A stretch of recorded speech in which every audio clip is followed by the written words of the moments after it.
Welcome to Good Grief, the podcast dedicated to demystifying and destigmatizing grief with compassion and humor. I'm Nikki. I'm an end-of-life doula and a grief coach in Columbus, Ohio. And today we're going to be talking about something very wordy. As you probably saw by the title, we're going to be discussing enshrinement and bedevilment. And I'll get into what those words mean and all about what those are in just a few minutes. But before we dive into the episode, just a brief note. I am not in my usual setup. I am currently not at home. I have all my equipment with me, but there might be some background noises that pop in or out, and we might hear a dog or two. Just so you know, I am not in my usual location. I apologize if anything sounds wonky. Obviously, I will review and edit this, but also before we get in, I have to remind you all, you can find me over at patreon.com/NikkiTheDeathDoula.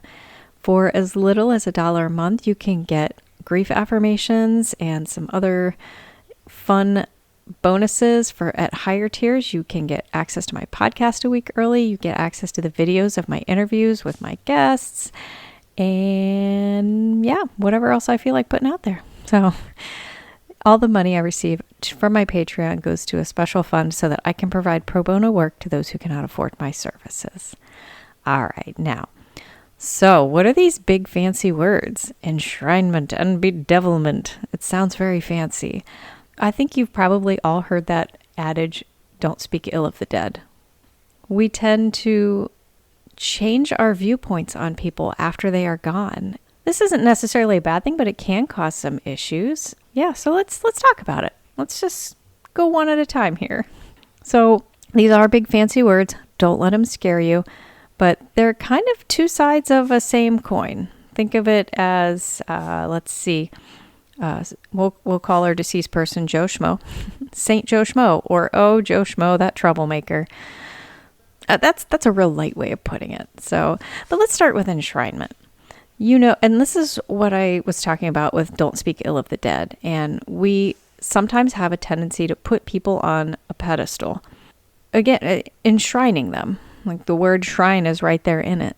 So it's like immortalizing them as some type of amazing saint who never did a single thing wrong in their entire life. Sound familiar? All right. So let's talk about why we do it and just how far some people might take this. If we're talking about enshrining someone, we're not just talking about, literally enshrining them, like statues in a cathedral somewhere, although that is cool. Like I said, Joe Schmo never made a mistake in his life, was the best person ever, despite the fact that maybe that one time he set the garage on fire trying to deep fry a turkey. We've all made mistakes, right? It's kind of sweet, though, when we can take some of those little oopsies out and, make a better memory of somebody. Give them a nice polish, leave out those undignified details. That right there, that's okay. I'm sure Uncle Joe Schmo probably wouldn't want to be remembered as the guy who set the garage on fire. Turkey torch Joe. Anyway, it's not necessarily a bad thing to enshrine somebody in that type of situation. Like, oh, they were such a kind-hearted person. They helped a lot of people. Now, the bad side of this is it can go too far. Like anything, there are people who might take this a step or 12 beyond that. I'm thinking of different movies and TV shows and things when someone dies unexpectedly, and especially if it's a younger person, and their parent just seals off their room, leaves everything exactly the way it was. And this is their shrine to that person. And they hold on to every little piece that person has left behind, receipts from the gas station.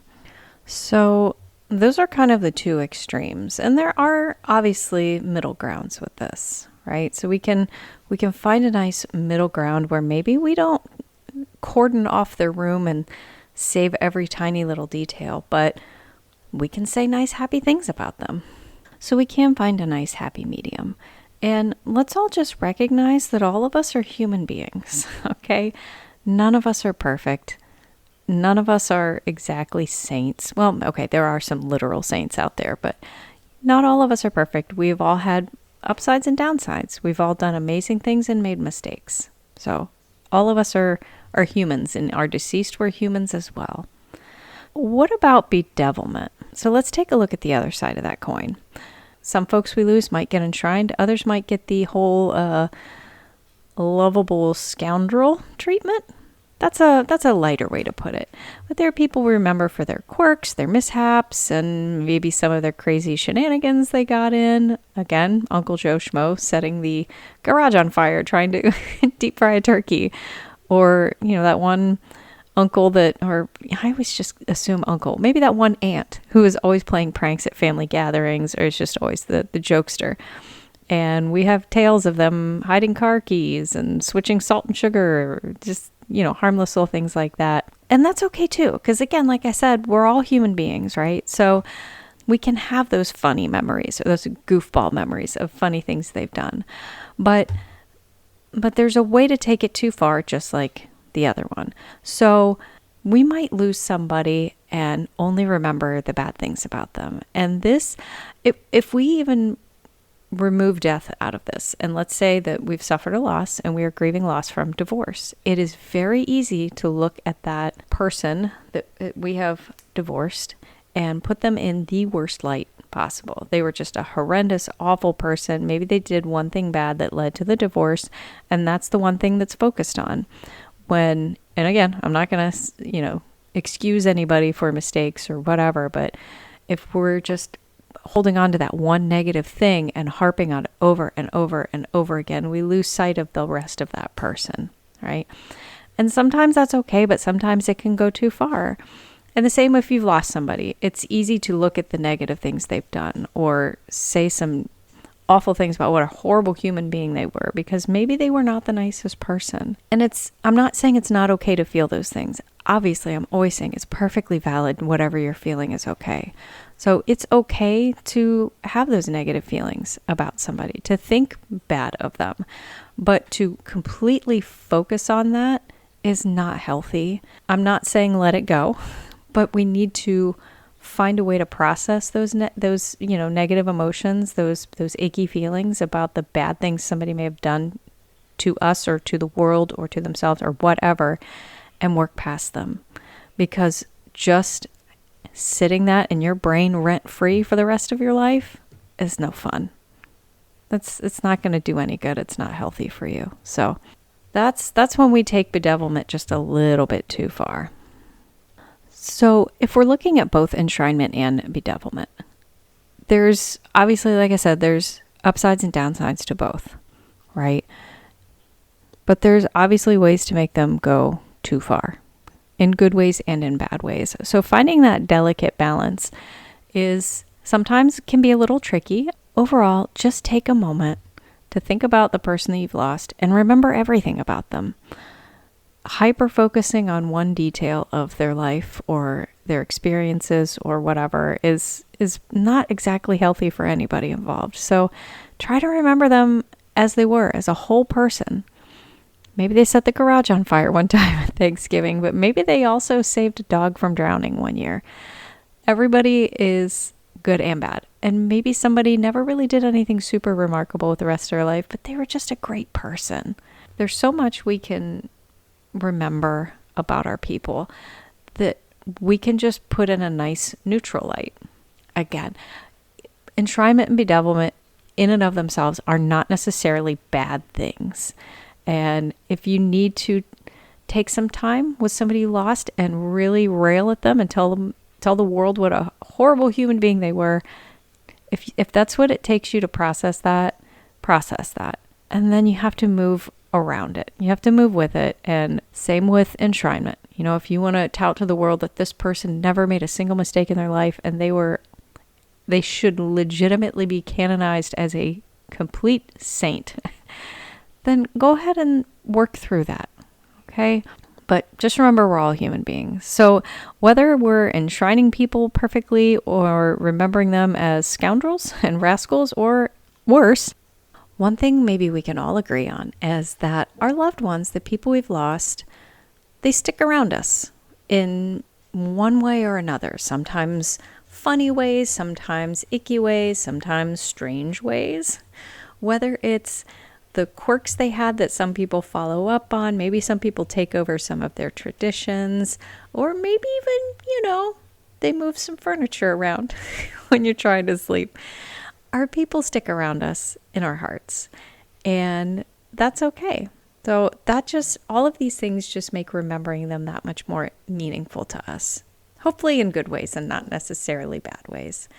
So that's pretty much all I have here on enshrinement versus bedevilment, but it's one of those things I have been reminded of recently and thought that this might make a very interesting podcast episode. So, and I always say at the end of every episode, your feelings are valid. So whatever it is you're feeling about somebody you lost is perfectly valid. It's just what we do with those feelings and how we hold them within ourselves. That's where the impact is. Okay? Okay. Now, like I said, I'm not at home, and I forgot to bring the death deck with me. So I don't have the actual death deck, but what I am going to do is use my new best friend, ChatGPT, and ask them to give me a random question regarding death and dying, and we'll see what it comes up with. Okay, so if that's the case, it is now time for the ChatGPT death deck. Woo! Okay. So I just typed in, give me a random question about death or dying, like a card from the death deck.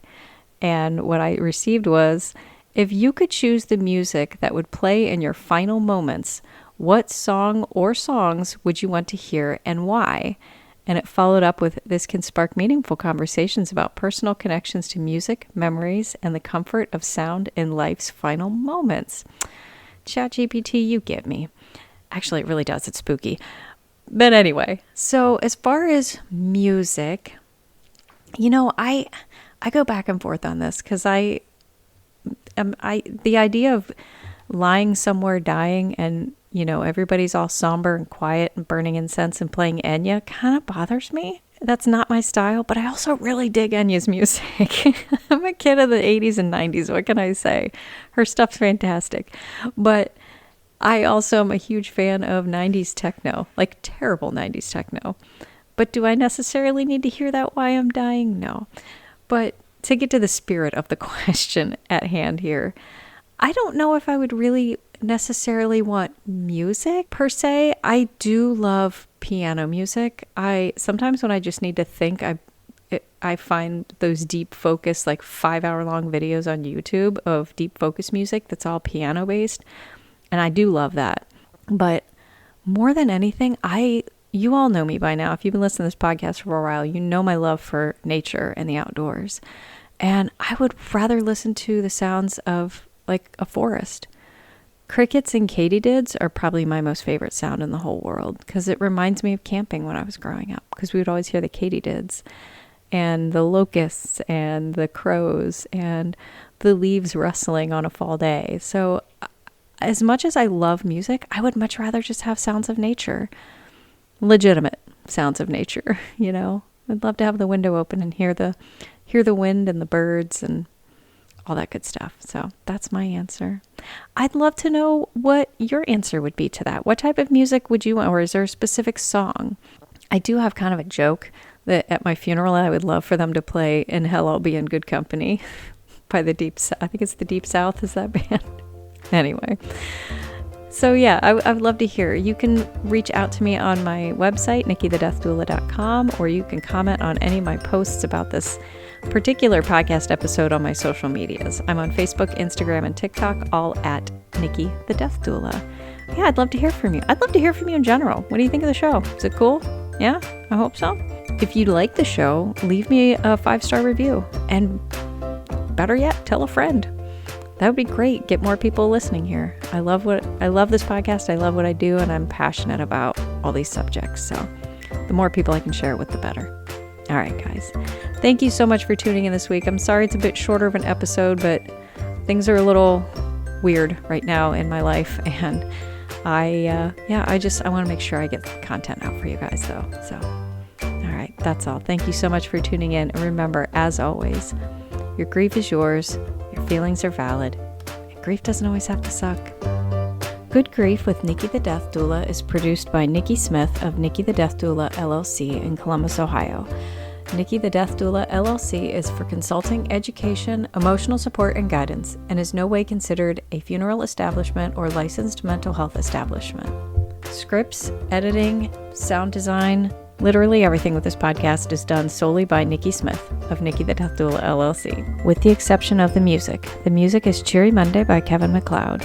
Licensing information can be found at filmmusic.io.